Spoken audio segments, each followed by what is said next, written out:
dia, nono ano.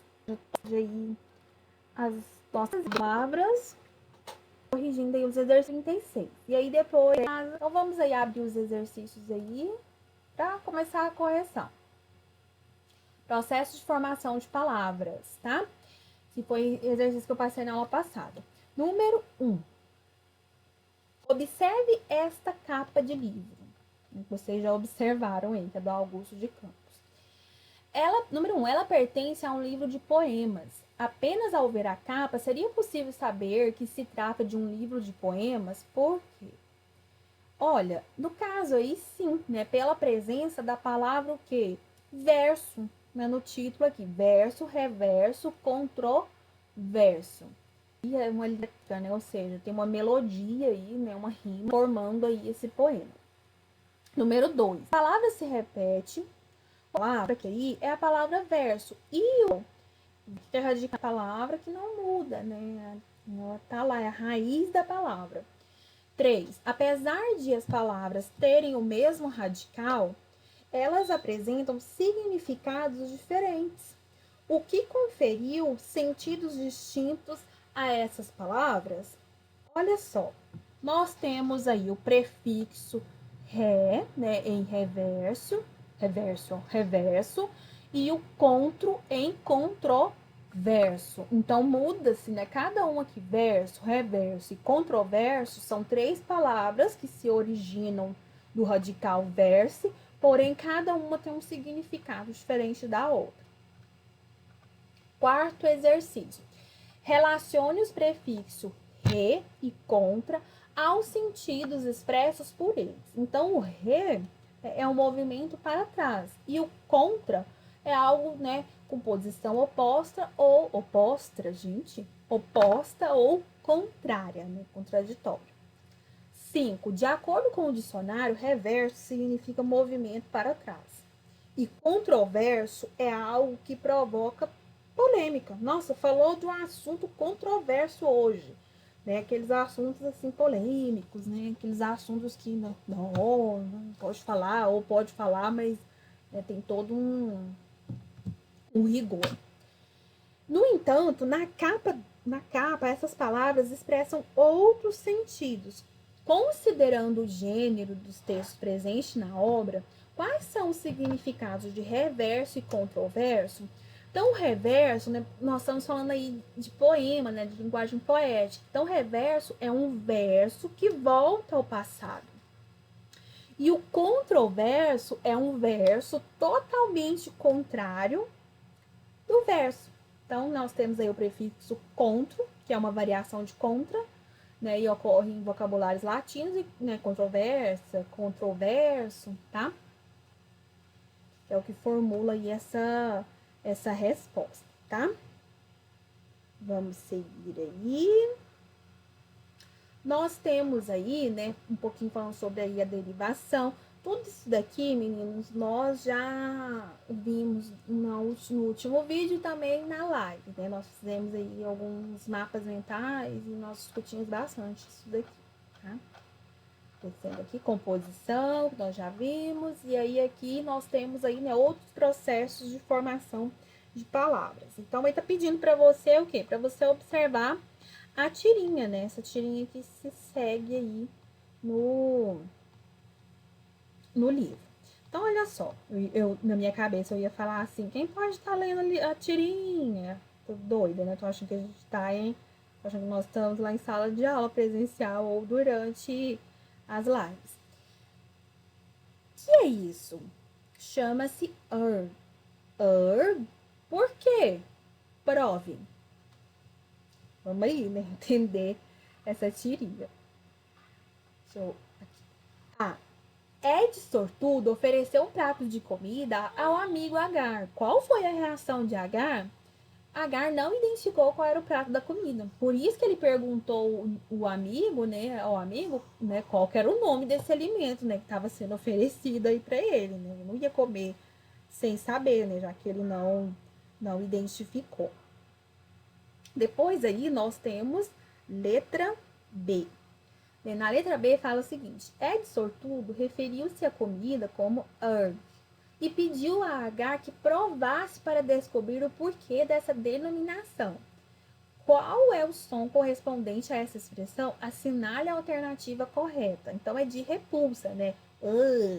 Então, a comida que você não gosta ou que está com uma aparência não muito chamativa, você né? Muita gente usa eca, né? Mas o também é usado aí, tá? Seguindo aí. Em sua opinião, Agar provará a comida por quê? Né? O livro traz aí como possível resposta que não, né? Eu também acredito que não, que ele não vai comer. E aí na letra D pergunta o seguinte: como são classificadas as palavras que imitam sons e ruídos? São as onomatopeias, né? Nós falamos aí, né? O toque-toque, né? Uma onomatopeia, tá? Reproduzindo o quê? O som, né? Tic-tac, tic-tac e assim por diante. E aí aqui vem falando sobre as formas de redução, tá? Que nós já falamos também. Neologismo, empréstimo linguístico também já falamos em vídeo e na aula. E aqui a gente segue aqui para a continuação dos exercícios. Então tem aí, leia, né, o poema. Esse poema aí é bem gostosa a leitura dele. Parece um trava-línguas, né?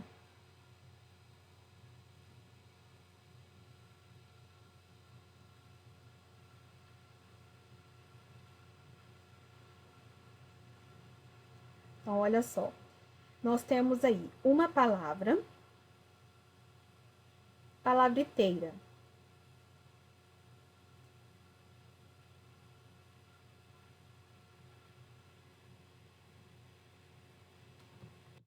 Gente, meu som acho que deu uma falha aqui. Uma palavreteira. Se despalavravava pela escada velha. Pobre alma, se apalavrou, palabrincando cada degrau. Caiu sentada a pala zangada e despalabrochou flor de pancada. Despalavra, pala, botão. Ontem palavra, hoje palavrão. Então vamos lá, né? Letra A.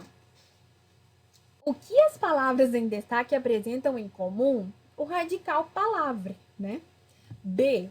As palavras em destaque passaram por processos de formação diferentes. Explique o processo de formação de cada uma dessas palavras.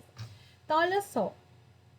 Primeiro aí que nós temos aí é o palavreteira, que é uma derivação o quê? Sufixal, ou seja, é o acréscimo aí, né?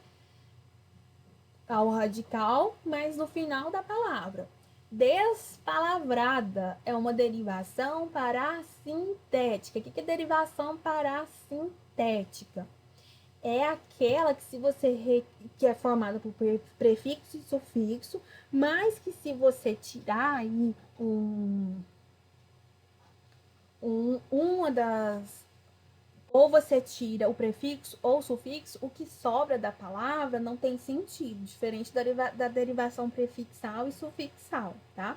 Apalavrou, o mesmo processo de formação parassintética. Despalavrada, derivação prefixal, ou seja, teve um acréscimo aí de um prefixo. Palavrão, nós temos aí derivação sufixal, que foi acrescido aí, né, um sufixo. Letra C. Essas palavras não expressam o mesmo sentido. Que elementos as fizeram expressar sentidos diferentes? Foram aqui os prefixos des, a, e os sufixos ão, ou, né, iteira. Então, nós temos o des e o a, né, e os sufixos ão ou iteira, tá? Parece trava-línguas, nossa. Letra D. O processo de unir duas ou mais palavras de pronúncias parecidas, formando uma só, recebe o nome de... Olha só o nome desse processo de formação. Amalgama lexical. Acredito que poucos já devem ter ouvido falar dessa palavra. Amalgama lexical.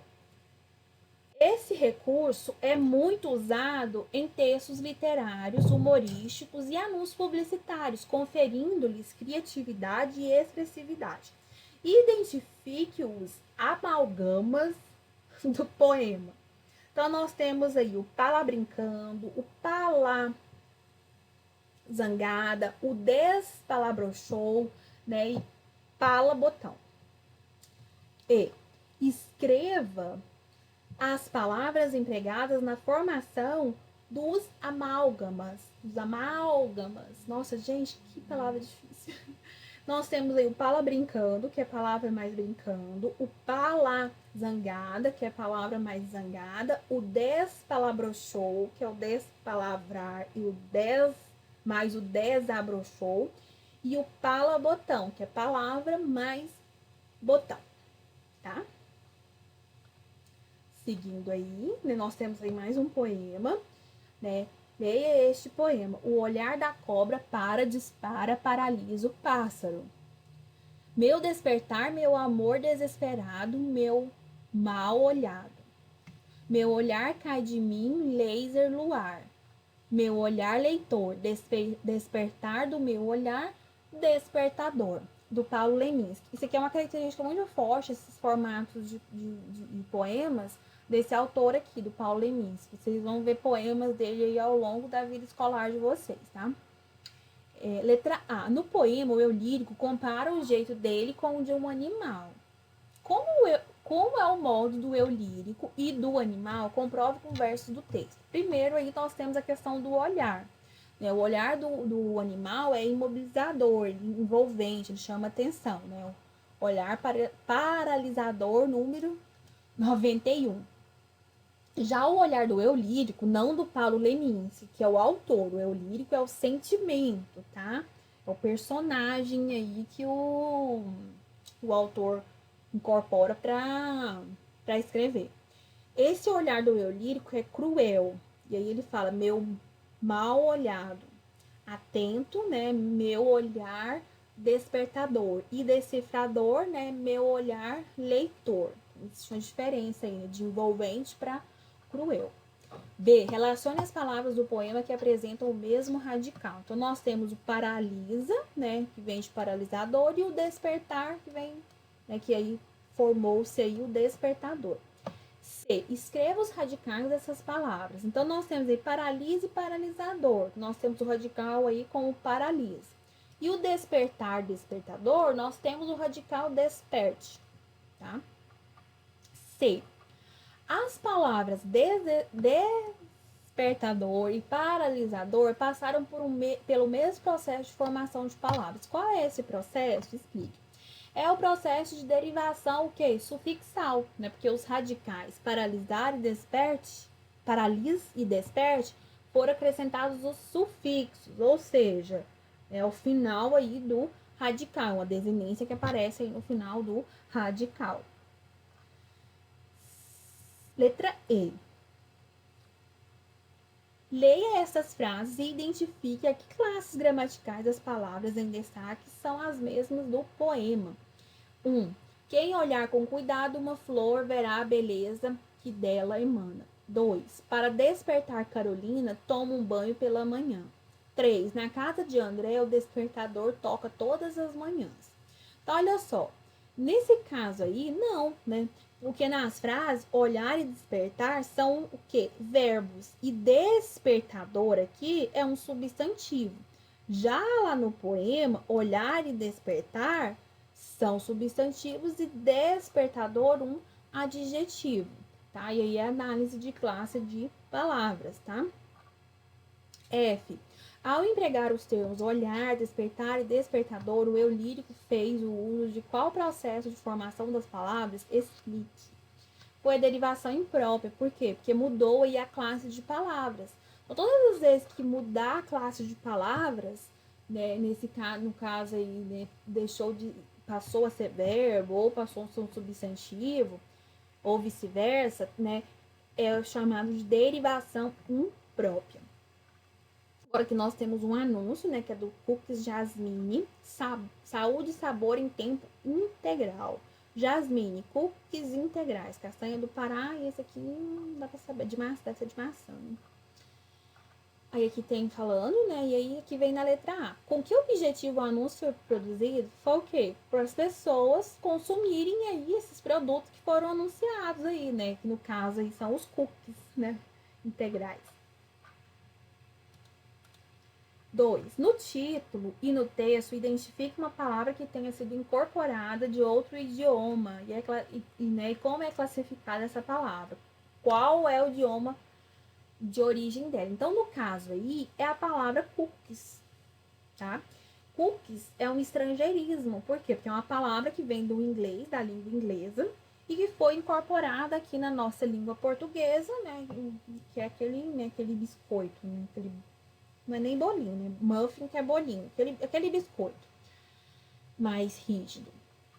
C. Apesar de não ser uma palavra de origem portuguesa, pode-se inferir seu significado por meio da leitura do anúncio. O que ela indica? Como é possível descobrir essa informação? Foi o que eu acabei de falar para vocês, né? Que é aquele biscoito, né, crocante, né? E aí, no caso ali, como ele é integral, ele é preparado com ingredientes naturais, tá? Então, foi por meio da imagem aí, né, das frutas, dos alimentos que foram mostrados.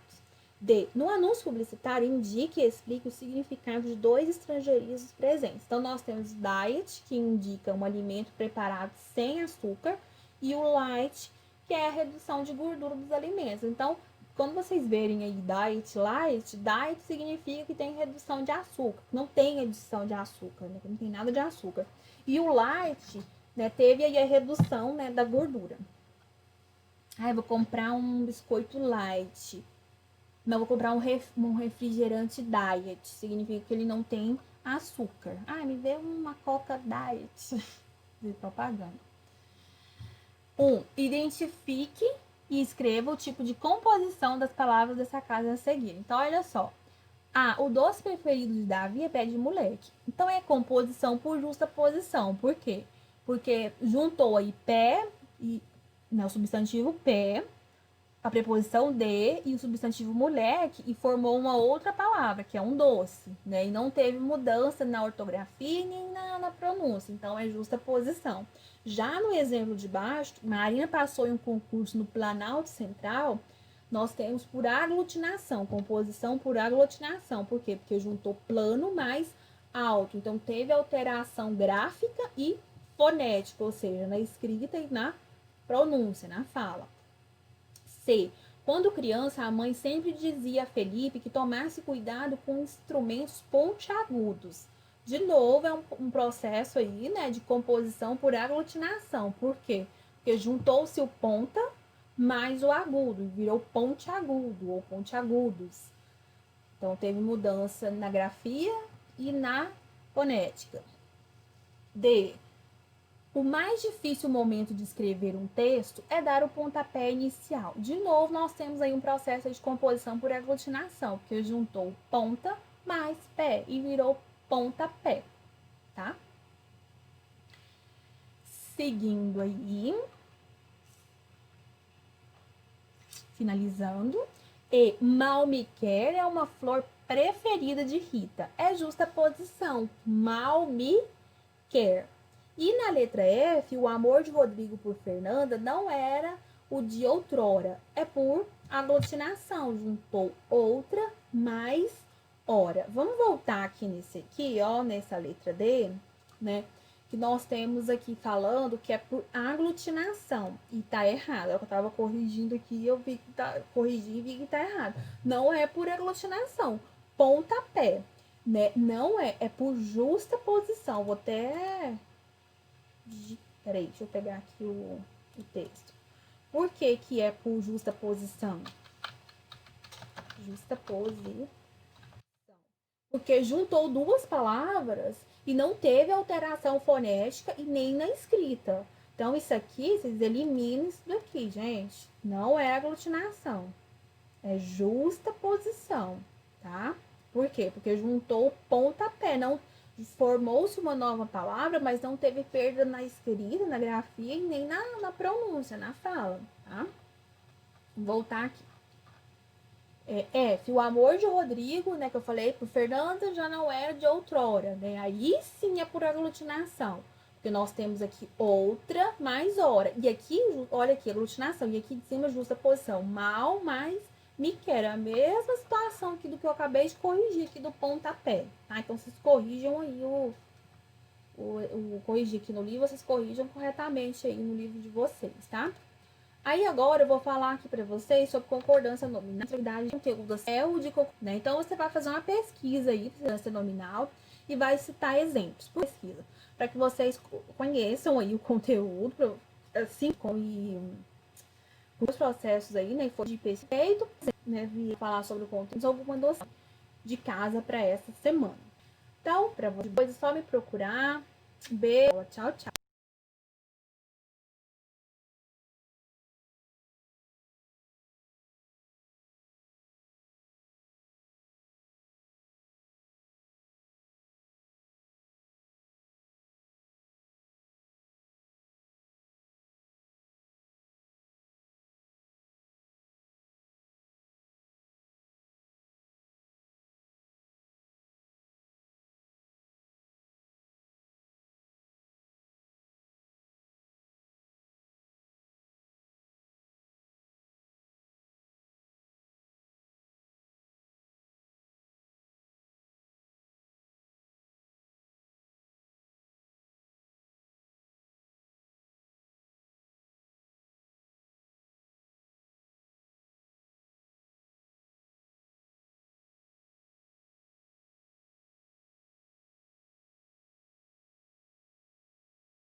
Olá, nono ano, bom dia! Como é que vocês estão nessa manhã de quarta-feira?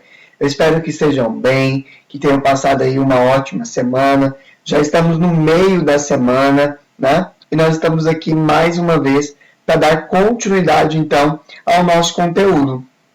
Nesse bimestre, nós estávamos falando sobre a Oceania, o continente, né, da Oceania, e depois sobre as regiões polares. Falamos sobre a região do Ártico e também da região da Antártida, não é isso?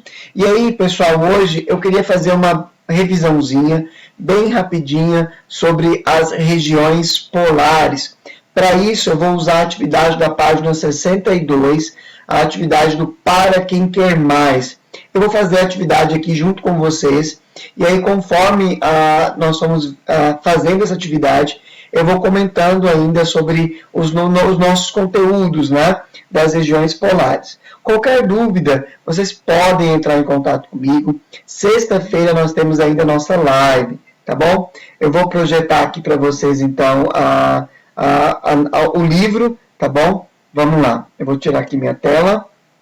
Aqui está o nosso livro, página pessoal 62, tá bom? E página 63. Abram aí. Eu vou projetar uma página de cada vez. Vou ampliar um pouco para ficar melhor a visualização.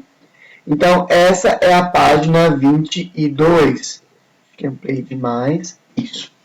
A atividade, pessoal, é chamada do Para Quem Quer Mais. Beleza?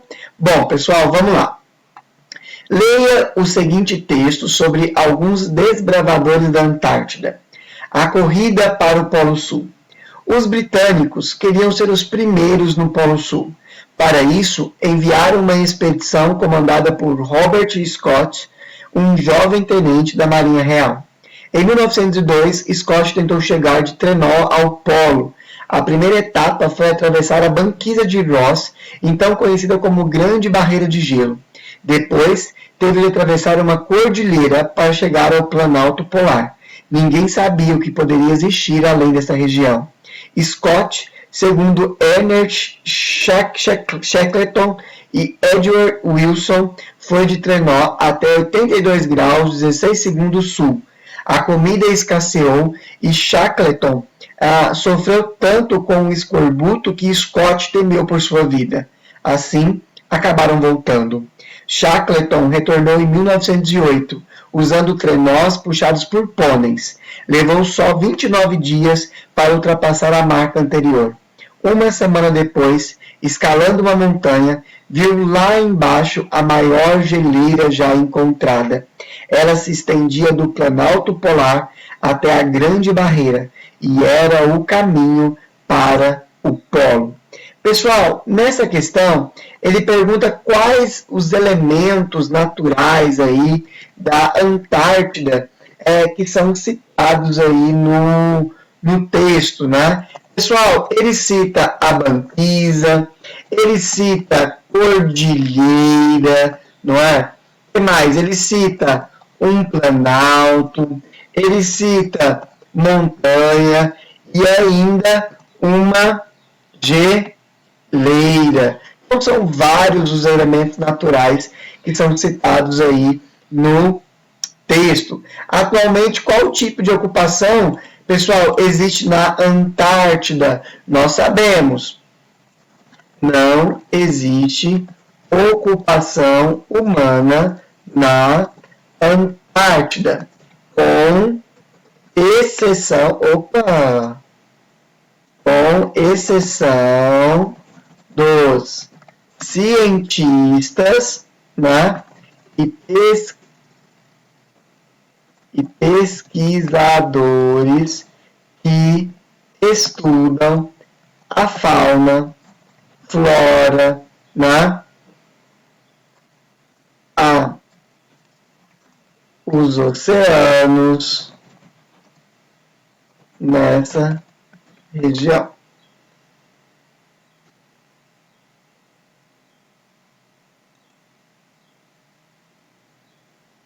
A fauna, flora, os oceanos, os solos, né, dessa região.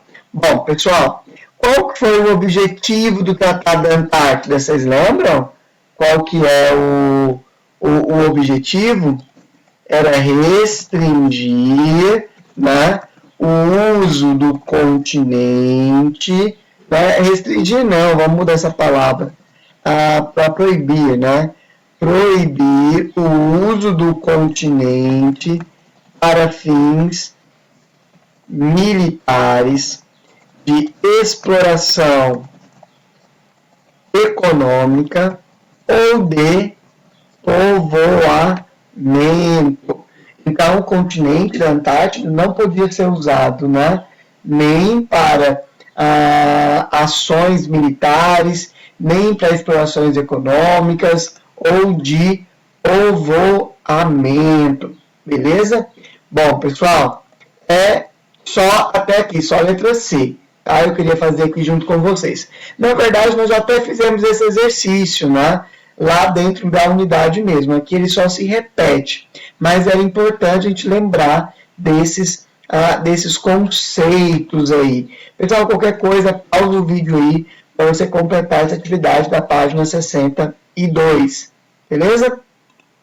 Bom, pessoal, é importante a gente destacar então essa diferença entre, né, as regiões polares. Enquanto nós falamos da Antártida como um continente, né, e aí nós vamos ver aí as banquisas, a gente tem que lembrar que lá ao norte nós teremos lá apenas a região do Ártico, porque na verdade o Ártico é composto por diversos países, Dinamarca, Canadá, né, a própria Rússia, existem os países europeus, então muito cuidado com isso, tá?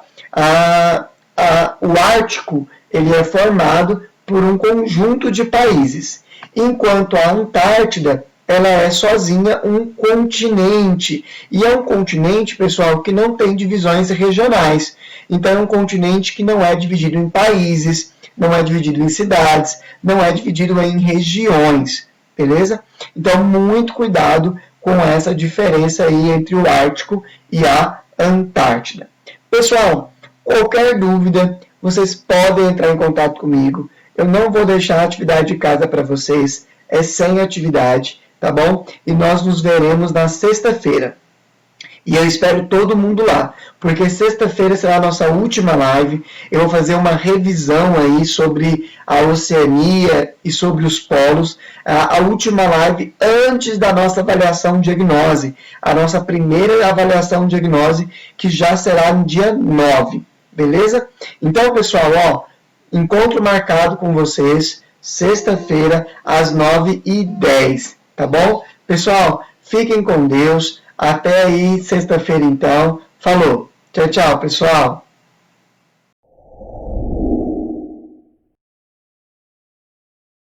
Tudo bem com vocês? Falar um pouquinho sobre a arte contemporânea e que a arte contemporânea ela possui elementos aí que renovam a linguagem artística no mundo e a arte contemporânea no Brasil ela tem vários significados. Entre eles, a relação social entre a arte e a sociedade, alguns problemas da sociedade. Então, vamos lá. Vamos começar falando um pouquinho sobre a Bienal Internacional de São Paulo. A gente sabe, já falei nas aulas anteriores, que a arte contemporânea ela apresenta aí uma mescla de estilos, de escolas, de técnicas e principalmente de materiais. Então, o artista contemporâneo, ele busca diferentes maneiras de contar sua história, de contar sua arte. Na arte contemporânea, a quebra de padrões e a busca pelo novo, por algo novo, não é desmerecido. E também não foi assim o foco principal, como foi no modernismo, por exemplo. Olha, eu trouxe para vocês, para exemplificar, eu trouxe duas artes, onde uma delas é feita com macarrão, um prato com macarrão e molho de tomate, e virou uma obra de arte, certo? Então, esses materiais inusitados, eles podem fazer parte da arte contemporânea.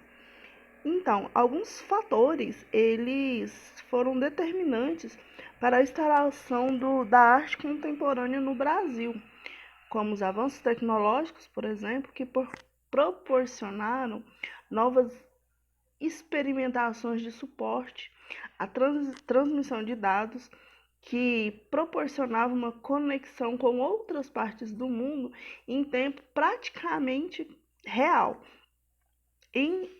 A instalação da Bienal Internacional do Livro de São Paulo, a primeira foi em 1950.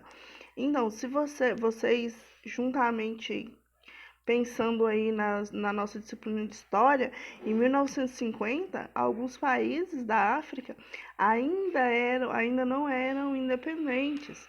Em contrapartida, no Brasil, em 1950, o Brasil já estava abrindo as suas portas para um novo estilo de arte, com a Bienal de São Paulo. Então, a produção artística brasileira ela ganhou fama, inclusive internacional, com vários artistas, e as obras no Brasil passaram a ser também referência e tendência mundial. Como, por exemplo, o grafite, que a gente vê principalmente a gente vê um pouco aqui em Goiânia, mas nas ruas de São Paulo, Rio de Janeiro, eles são mais presentes. Então, a terceira Bienal do grafite internacional, em 2015, essa Bienal ela é feita no Parque do Ibirapuera e ela reuniu obras de vários artistas grafiteiros e expunha esse tipo de arte que muitas vezes a gente olha para ele no nosso dia a dia, porém ele não era visto como arte. A partir dessa terceira Bienal, o grafite passa a ser visto como uma expressão artística. Então, dentre as obras apresentadas no grafite, um artista ele se destacou, o Thiago Mundano. cujo tema era a crise hídrica vivida pela cidade de São Paulo naquele ano. Suas cores e traços são muito expressivos, como, por exemplo, nesta obra, Deserto da Cantaneira. Ele faz uma alusão ao reservatório responsável pelo abastecimento da cidade. A Bienal é o templo das artes. Então, é o local de provocação, digamos assim. Então, ter obras de grafite e de arte contemporânea que expunham os problemas, principalmente sociais, esse fato provoca uma reflexão. Trouxe algumas obras para vocês verem. Além de ser um lugar propício para proporção dessa ideia, a Bienal de São Paulo, ela propôs uma ação educativa em relação à arte contemporânea. Então, os idealizadores, eles mostram que existe várias maneiras de arte.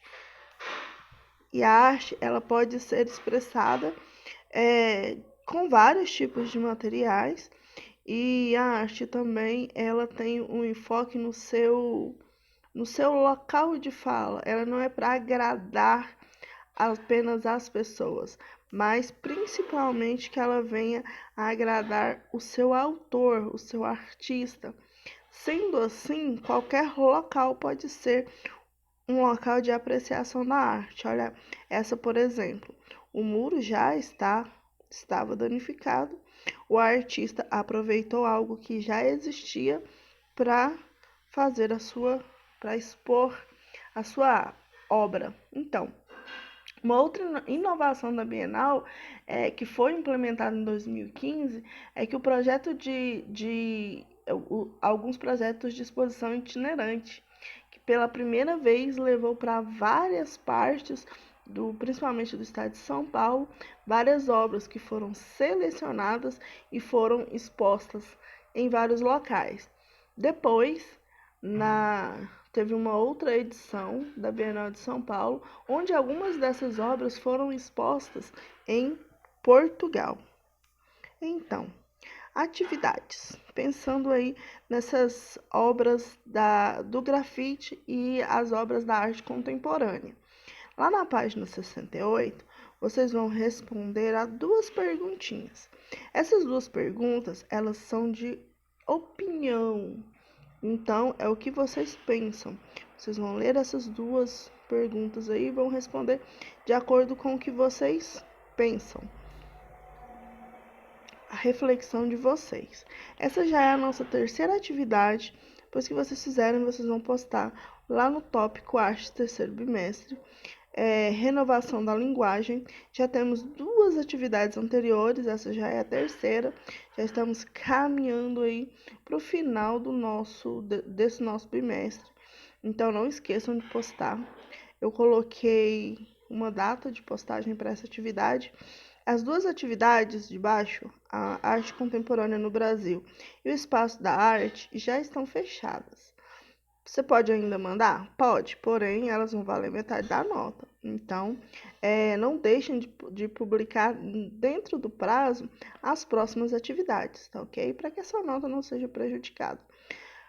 Beijos para vocês, estou à disposição para responder qualquer dúvida de vocês, tá ok? Beijinhos e até a nossa próxima aula.